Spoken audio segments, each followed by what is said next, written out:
Pastor Jay here. I'm at the Pool of Siloam here in Israel. It's at the base of the old city of David, the city that David conquered, called Jebus. It was a Canaanite city when he came in about 1,000 years before Jesus and conquered this thing.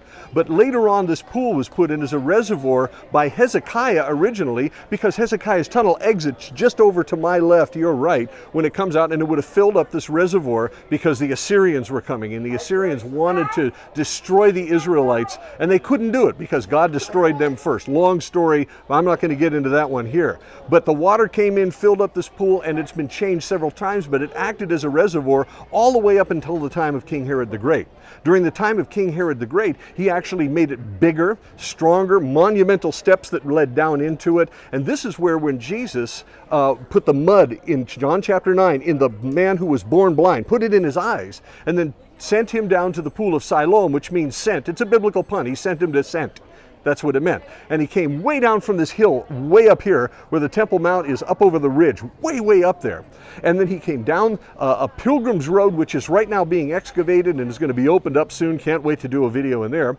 And he came down here and washed the mud out of his eyes. This is where it happened. John chapter 9. You can read it all right there. But there's one other thing that's really, really interesting to me. And this is only my theory. So please don't take it as anything more than that. If you don't like it, just put it in the trash. But it's a possibility, so I'm going to offer it to you until something else pops and either disproves it or affirms it.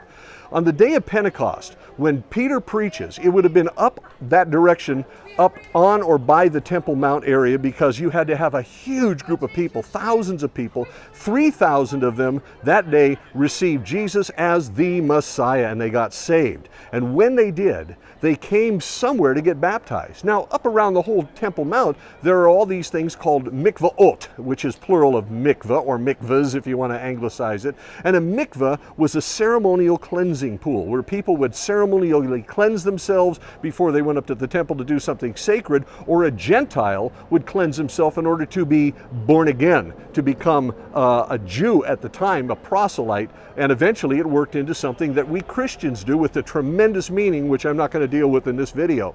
But where do you baptize 3,000 people on the same day? That's a good question. Well, this particular pool had water flowing into it, and it had water flowing out of it. And that made it a mikveh because it was full of living water. It wasn't well water, cistern water. It wasn't contaminated. So it was considered clean enough to be able to do a ceremonial cleansing. Baptism took over for that ceremonial cleansing. The cleansing came with the blood of Christ cleansing us from every sin. But this experience of being baptized was a born-again experience, as it were. I go into the water, I die, I come out a whole new person in a whole new family. Where do you baptize 3,000 men in one day? This is a very real possibility. They just would have had to come down the hill and come here and dunk themselves in this pool. In those days, nobody dunked you. You dunked yourself, and there were witnesses that saw you do it. So this is the Pool of Siloam, and it's got lots of things that happened here, and also the possibility of being the baptismal area where all those 3,000 guys on the day of Pentecost actually got baptized. Right here, we're at the Pool of Siloam, and now you know.